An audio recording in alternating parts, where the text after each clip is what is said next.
नमस्कार साथियों, स्वागत है आप सभी का मेरे YouTube channel study for knowledge पर।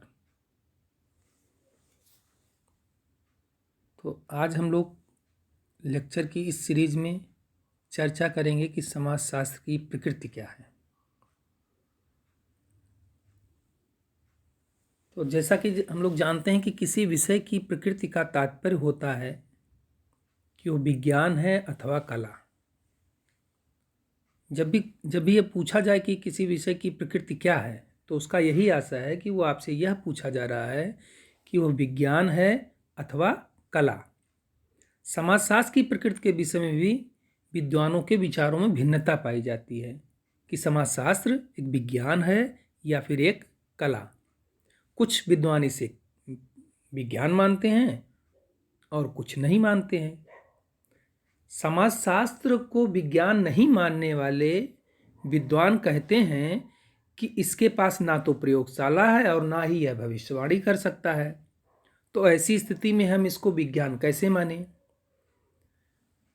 इस प्रकार से समाजशास्त्र को विज्ञान माना जाए या ना माना जाए, इसका निर्धारण करने के लिए हमें यह देखना पड़ेगा कि विज्ञान कहते किसे हैं।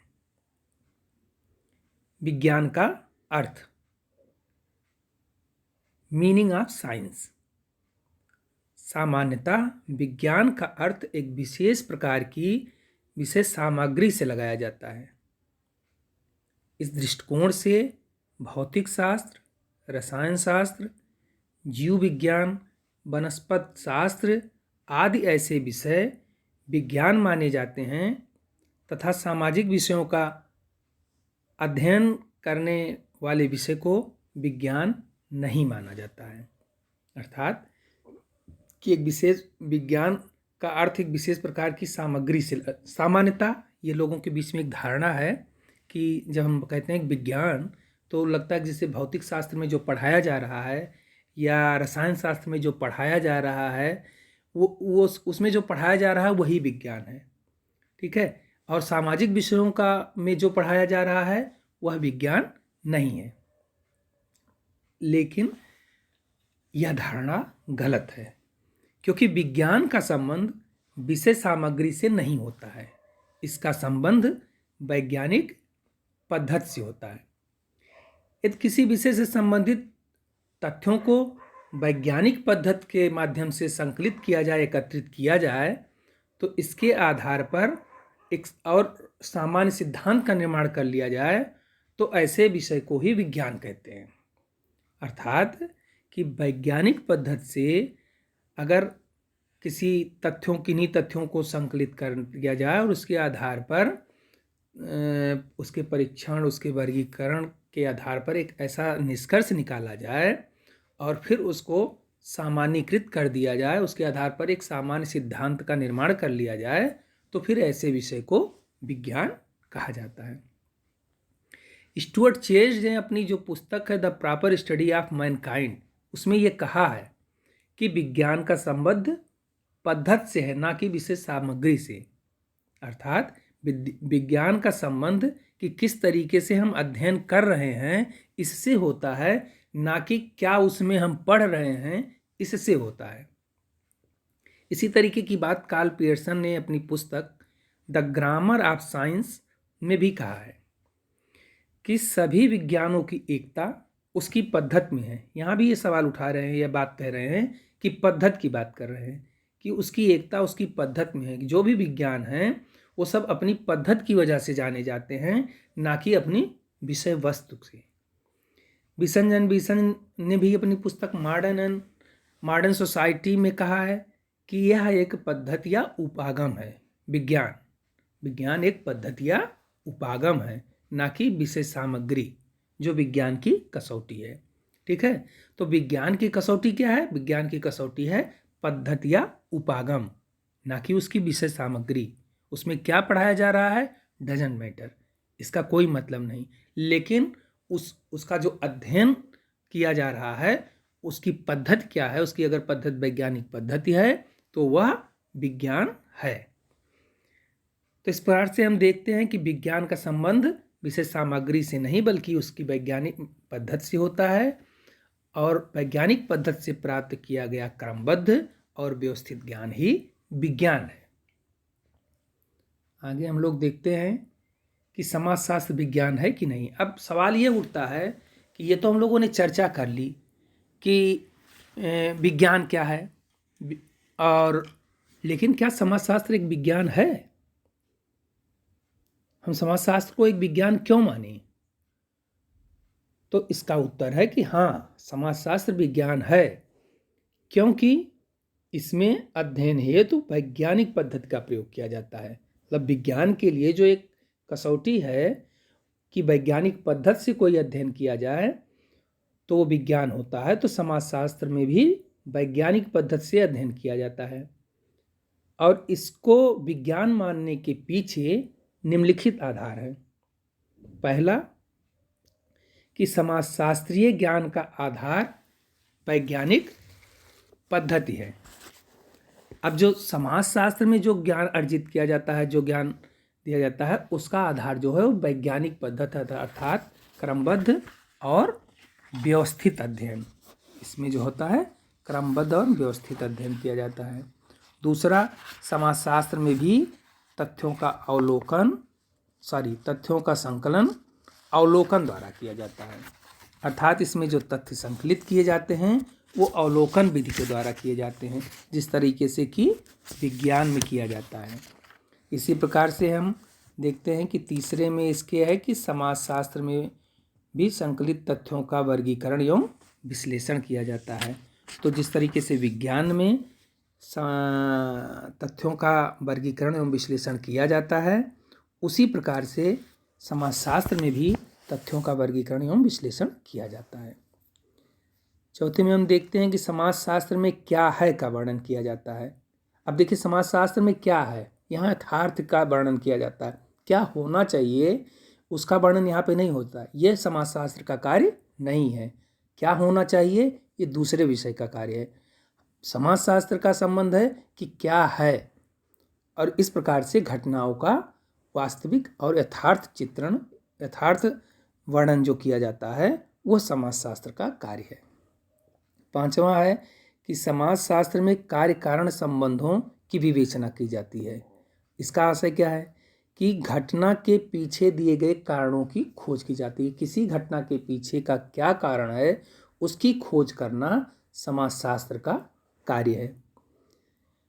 छठे नंबर पे है कि समाजशास्त्र में वैज्ञानिक पद्धति से अध्ययन कर एक सामान्य निष्कर्ष निकाला जाता है। ठीक है, अभी हम लोगों ने बात किया ना कि किस तरीके से एक विज्ञान में क्रमबद्ध एवं व्यवस्थित अध्ययन वैज्ञानिक पद्धति से किया जाता है, और उसके बाद उस तथ्यों का वर्गीकरण एवं विश्लेषण करके एक सामान्य निष्कर्ष निकाला जाता है। और जब एक सामान्य निष्कर्ष निकल जाता है तो उसको हम जनरलाइज कर देते हैं, अर्थात उसके आधार पर एक सिद्धांत का निर्माण कर लेते हैं, सामान्यीकृत कर देते हैं। यह कार्य समाजशास्त्र के अंतर्गत भी होता है। सातवें नंबर पे देखिए कि समाजशास्त्रीय सिद्धांतों का भी सत्यापन किया जा सकता है। अन्य विज्ञानों की भांति इसके सिद्धांतों के भी पुनर्परीक्षा की जा सकती है। तो जिस तरीके से अन्य विज्ञानों के जो सिद्धांत होते हैं उनको हम लोग सत्यापित कर सकते हैं, उसी प्रकार से समाजशास्त्र के भी जो सिद्धांत है उनका भी सत्यापन किया जा सकता है। आठवें में देखते हैं कि समाजशास्त्र के सिद्धांत भी सार्वभौमिक है, अर्थात समाजशास्त्र के सिद्धांत भी दूसरे समाजों में और दूसरे काल परिस्थितियों में अगर परिस्थितियां समान हैं तो लागू किए जा सकते हैं। ठीक है, तो इस तरीके से समाजशास्त्र के सिद्धांत वो सार्वभौमिक रूप से दूसरे समाज और कालों में भी मिल सकते हैं, लागू हो सकते हैं। समाजशास्त्र में भी भविष्यवाणी करने की क्षमता है। क्यों? क्योंकि समाजशास्त्र का काम है क्या है का अध्ययन करना। तो क्या है के आधार पर वह इस बात का भविष्यवाणी कर सकता है कि क्या होगा। अगर वो क्या है के आधार पर कोई प्रिडिक्शन करता है कि क्या होगा, तो ये समाजशास्त्र भी कर सकता है। घटनाओं का अध्ययन करके, घटनाओं के आधार पर भावी चीज़ों का अनुमान लगाकर। तो हम लोग देखते हैं कि उपर्युक्त विवरण जो 9 पॉइंट हम लोगों ने डिस्कस किए, उसके आधार पर हम लोग ये देख सकते हैं कि समाजशास्त्र एक विज्ञान है और इसकी प्रकृति, इसकी अध्ययन प्रकृति जो है वो वैज्ञानिक है, क्योंकि जो विज्ञान के लिए आवश्यक तत्व निर्धारित हैं वह सभी समाजशास्त्र में भी पाए जाते हैं, इसकी अध्ययन पद्धति में भी पाया जाता है। अब हम लोग देखें कि समाजशास्त्र की वैज्ञानिक प्रकृति। अब समाजशास्त्र को हम लोग विज्ञान मानते हैं, लेकिन बहुत सारे विद्वान ऐसे हैं जो समाजशास्त्र को विज्ञान नहीं मानते। उसकी वैज्ञानिक प्रकृति के विपक्ष में उनके अपने अपने तर्क हैं। जैसे वो कहते हैं कि समाजशास्त्र में तटस्थता का अभाव है। समाजशास्त्र में जो है तटस्थ नहीं रह सकते हैं। अगर हम कोई अध्ययन कर रहे हैं तो उसमें तटस्थ नहीं रह सकते, कि उसमें हमारी पूर्वाग्रह आ जाएगा, कल्पना आ जाएगा और व्यक्ति के अपने विचार आ जाएंगे। और प्राकृतिक विज्ञानों में ऐसा नहीं होता, उसमें व्यक्ति के विचार महत्वपूर्ण नहीं होते। दूसरे दो उसके विपक्ष में तर्क देते हैं कि सामाजिक घटनाओं की जटिलता। विद्वानों को यह कहना है कि सामाजिक घटनाएं जटिल प्रकार की होती हैं और घटना के पीछे एक नहीं अनेक कारण होते हैं और घटनाएं परिवर्तनशील होती हैं। अलग अलग समाजों में अलग अलग तरीके की घटनाएं होती हैं, तो ये इसलिए इसकी वैज्ञानिक प्रकृति नहीं हो सकती है। तीसरे में हम देखते हैं कि सामाजिक घटनाएं परिवर्तित होती रहती हैं, कि समाज में जो एक समाज में दूसरी घटनाएं, वही घटना दूसरे ढंग से होती है और वही घटना दूसरे समाज में दूसरे ढंग से होती है, इसलिए सामाजिक घटनाएं परिवर्तित होती रहती हैं। सामाजिक घटनाओं में सार्वभौमिकता का अभाव, मतलब सामाजिक घटनाएं एक समाज में दूसरी होती हैं तो दूसरे समाज में दूसरी होती हैं, इस तरीके से उसमें जो है एक सार्वभौमिकता नहीं पाई जाती, वो घटनाएं अलग अलग होती हैं। पांचवा कहते हैं कि सामाजिक घटनाओं का माप संभव नहीं है। अब इसके आधार पे कहते हैं कि जिस तरीके से दूसरे प्राकृतिक विज्ञानों में है कि उसकी माप की जा सकती है, उसका आकार देखा जा सकता है, लंबाई चौड़ाई जानी जा सकती है, उसका वजन लिया जा सकता है, लेकिन सामाजिक घटनाएं चूँकि अमूर्त होती हैं इसलिए इनका माप संभव नहीं होता है। आगे देखते हैं कि समाज शास्त्र में प्रयोगशाला नहीं है। अब इसके विरुद्ध में एक विपक्ष में तर्क दिया जाता है कि समाज शास्त्र में की अपनी कोई प्रयोगशाला नहीं। जिस तरह प्राकृतिक विज्ञानों की एक प्रयोगशाला होती है और वहाँ पर जो प्रयोग किए जाते हैं उसके आधार पर निष्कर्ष निकाल लिए जाते हैं, तो समाजशास्त्र में ऐसी कोई प्रयोगशाला नहीं है। समाजशास्त्र भविष्यवाणी नहीं कर सकता है। दूसरा तर्क ये देते हैं लोग इसके विरोधी कि समाजशास्त्र भविष्यवाणी नहीं कर सकता। तो अगर हम लोग देखें तो जो समाजशास्त्र की प्रकृति के विरुद्ध वैज्ञानिकों ने विपक्ष में अपने तर्क दिए हैं, इन सभी तर्कों को हम लोगों ने अभी देखा कि समाजशास्त्र किस तरीके से समाजशास्त्र विज्ञान है, इसमें कि विज्ञान मानने के निम्नलिखित आधार हैं। इन सब ने हमने एक के बाद एक सभी चीज़ों को देखा है कि समाजशास्त्र भविष्यवाणी भी कर सकता है, समाजशास्त्र के सिद्धांत सार्वभौमिक भी हैं, समाजशास्त्र के सिद्धांतों को सत्यापित किया जा सकता है और समाजशास्त्र का अध्ययन जो है वैज्ञानिक पद्धति से किया जाता है, इसमें भी कार्य कारण का संबंध पाया जाता है और समाजशास्त्र में क्या है के आधार पर क्या होगा की भविष्यवाणी की जा सकती है, क्या होना चाहिए का अध्ययन समाजशास्त्र नहीं करता है। समाजशास्त्र केवल क्या है का अध्ययन करता है, अर्थात यथार्थ का वर्णन करता है, ठीक है, और वैज्ञानिक पद्धति के आधार पर अध्ययन समाजशास्त्र में किया जाता है, इसलिए समाजशास्त्र एक विज्ञान है। तो तर्क और विपक्ष में दोनों हम लोगों ने देख लिया। अब हम लोग देखते हैं कि जो ये सारी विवेचना है, इसके आधार पर अगर दोनों को देखें तो समाजशास्त्र की प्रकृति का निर्धारण करना कठिन हो जाता है। लेकिन इस संबंध में रॉबर्ट बीयरस्टीट के जो विचार हैं वो बड़े महत्वपूर्ण हैं और उन्होंने समाजशास्त्र की प्रकृति के विषय में अपने जो विचार प्रस्तुत किए वह निम्नलिखित हैं। पहला, उन्होंने कहा कि समाजशास्त्र एक सामाजिक विज्ञान है, ना कि प्राकृतिक विज्ञान। अब वो कहते हैं कि समाजशास्त्र चूँकि समाज का अध्ययन करता है, सामाजिक संबंधों, सामाजिक घटनाओं, सामाजिक प्रक्रियाओं का अध्ययन करता है, इसलिए यह सामाजिक विज्ञान है। और प्राकृतिक विज्ञान जो है प्राकृतिक घटनाओं का अध्ययन करते हैं। दूसरा कहते हैं कि समाजशास्त्र एक वास्तविक विज्ञान है, ना कि आदर्शात्मक विज्ञान।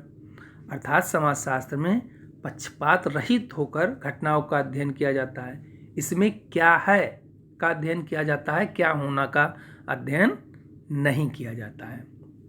इसलिए यह एक वास्तविक विज्ञान है, ना कि आदर्शात्मक विज्ञान।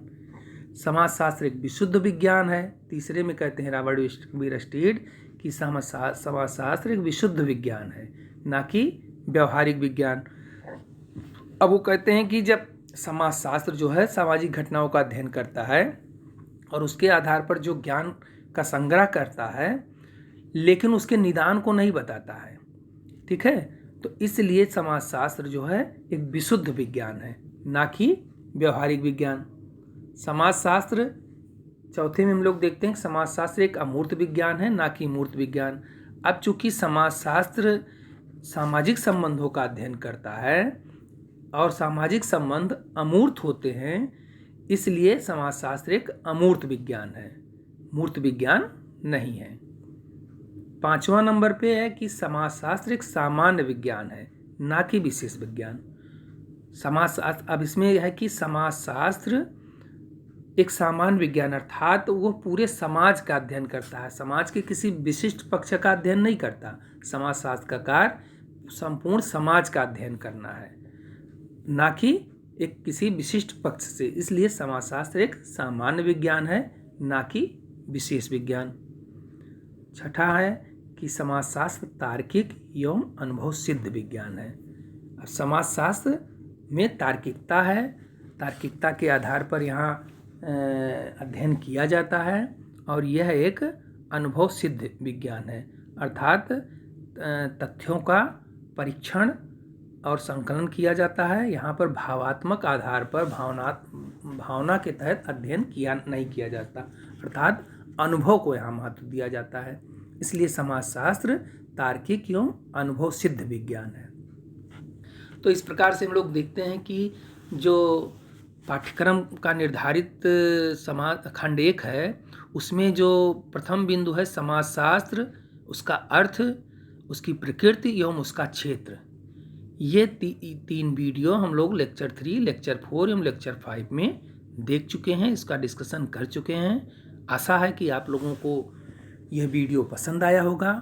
अगर आप लोगों को यह वीडियो पसंद आया हो तो कृपया चैनल को सब्सक्राइब करिए, लाइक करिए, कमेंट करिए और नोटिफिकेशन के आइकन को सेलेक्ट करिए, जिससे कि आपको नवीनतम जानकारी वीडियो के माध्यम से प्राप्त होती रही। धन्यवाद दोस्तों।